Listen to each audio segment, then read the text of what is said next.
what the Marvel and Star Wars machines basically had been doing, right? It's like they've been tapping indie directors like Chloe Zhao, her movie The Eternals didn't do that well.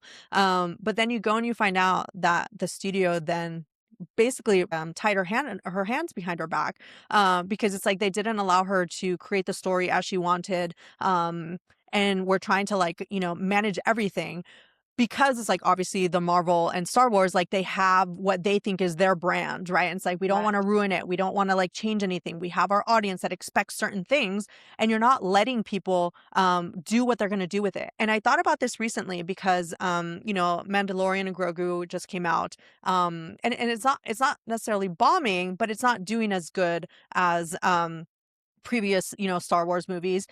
We have to get to the point that we allow some of the best storytellers and creatives take the story how they want to take it and let them kind of run with it. Damon Lindelof, who like wrote, was the creator and director and writer of Lost, The Leftovers, Yep. Watchmen, just came out onto House of R, and was kind of talking through the process of how he was brought in to direct one of the Star Wars movies, and then he got fired because they didn't Yeah. like the direction that he was taking with the story. Yep. And so I'm like, how do you not let one of like the premier storytellers Yeah. of the generation Yep. tell his story, when we just saw the success of Andor, and that was somebody that Yeah. kind of did it outside of like, the Star Wars like machine, because it was like, oh, it's these side characters that don't really include Luke, Leia, and like Han Yeah. Solo. So like he was given a bit more like creative freedom to do what he was gonna do. And right now, I mean, that's one of the best like versions of Star Wars that has been created. Yeah. And I think that like I worry that like sometimes we let these creators build them up, they build up an audience, they, are able to do what they do, but then they Yeah. get wrapped up in these like bigger systems and then aren't giving that freedom anymore. And I feel like there's still that additional hurdle where it's like we want them to succeed, like as their audience and like the people that will follow them and go watch their films, but then when Yeah. they actually get into the system it's like, oh well, but they're not allowed to do what they're gonna do. And that also reminds me because the directors of Project Hail Mary were supposed to direct Solo, the movie, and they were fired from that. And now I'm like, well, what would that vision have been for that Star Wars movie? But it's something to think about there, where it's like if you're gonna bring on creatives because you admire their storytelling and their audience building and all this, then you also have to give them the freedom. And I mean, we've seen that with like when companies hire influencers, but then they Yeah. want to like manage everything that they're saying and like the message and the story, it's like you kind of just have to let the creatives do what they're going to do and then see like where it falls. So yeah, any thoughts on that? Because I know you're actually talking to like, the writers and screenwriters and all Yeah. that, I and like mean, we how spend they a lot see of it. time thinking about this. I mean, I think like an interesting path that I'm seeing more creatives take is a lot of people are starting companies or production companies, so they have their own creative Mhm. control over their work. And so you see this a lot with if you watch most films lately, you'll notice the producer is also starring in the film, and there's a Mhm. reason for that. Creatives want to have full creative control over how the film is designed, over where it's shot, over how much money they're actually going to make from the film itself. Mhm. And so I do think we're seeing a shift where, actors are producing more films and starting their own production companies. I also see this on sort of the talent side where there's a reason why so many celebrities are starting their own companies. It's like back Mhm. in the day, you'd really like aspire to be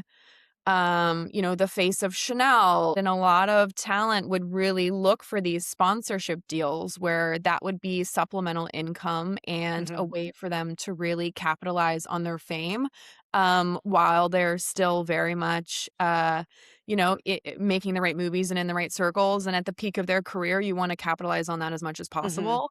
I think today we're seeing so many celebrities start their own companies where they're like, I have a vision for a product that I want to create. I have the brand. I am the distribution. Mhm.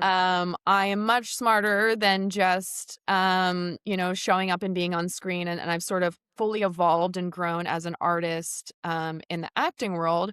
Now I wanna prove myself in the business world, and so I do think that we're starting to see this shift where a lot of the large institutions are becoming even more guarded, and there's even more gatekeepers and, funding and financing and things are getting cut, and so I Mhm. do think as a lot of these studios are really going public and talking about AI, they're making business decisions that maybe talent don't believe and are not, fundamentally aligned with. I think we're gonna see even more creatives say, "No, I have the funds and the means to be able to do things my way, and that's how I'm Mhm. gonna do it."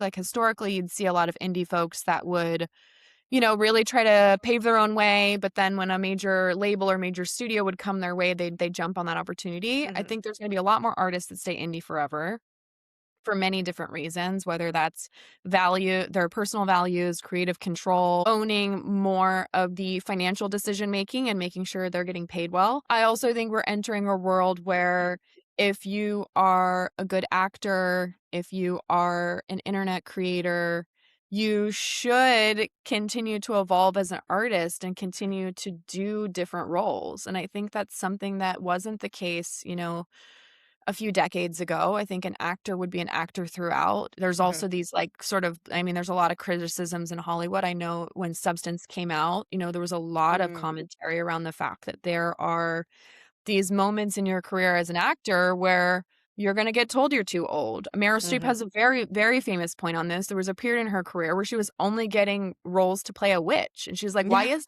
"Oh, it's because I'm an aging woman and that's how Hollywood sees me." Yeah. I think we're now seeing in those moments, women are starting companies. Home court's a great example. Like, if you look at Courtney Cox's career, maybe you didn't Mhm. see her for a little bit, but now she has this beautiful home goods company. Like, she loves cleaning. She's very neurotic. Like, I think it's great for her to sort of tap into, like, the things that actually say a lot about her personality and the things that Yeah. she wanted to see in the world she's now building. Mhm. Same goes for Rihanna. Like, she is very adamant Right. about not compromising on how she wants to raise her kids and how involved she is in their lives.